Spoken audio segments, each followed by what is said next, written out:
A paz de Jesus Cristo, meus irmãos, professor Oswaldo falando, passando por aqui para estudar a palavra do Senhor com você. Hoje eu quero falar de uma matéria de teologia sistemática chamada soteriologia.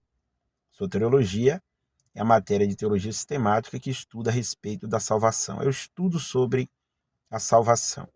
Para estudarmos sobre salvação, então, primeira coisa, precisamos saber quem é o nosso Salvador. Bom, o apóstolo Paulo, escrevendo ao seu discípulo Timóteo, em 1 Timóteo 1:1, ele vai dizer que o Deus Pai é o nosso Salvador. Olha que interessante. Mas nós vamos observar nos escritos paulinos também que ele apresenta o Deus Filho como Salvador. Na carta que o Paulo escreve a Tito, no capítulo 3, versículo 6, ele vai dizer que Jesus Cristo é o nosso Salvador. Olha que interessante, tá? E é interessante que o Paulo usa a expressão soter para mostrar esse Salvador.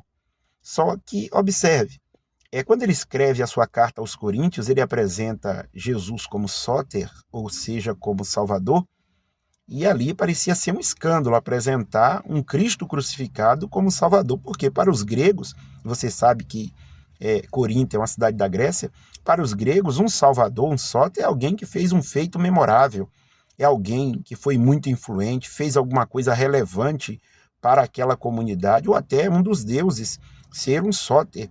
E aí o Paulo apresenta Cristo Jesus crucificado como esse Salvador.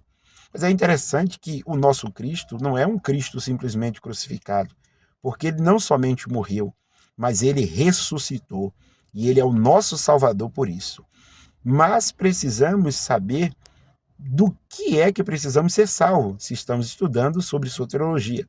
Precisamos ser salvos principalmente do pecado. Só há necessidade de salvação porque existiu o pecado.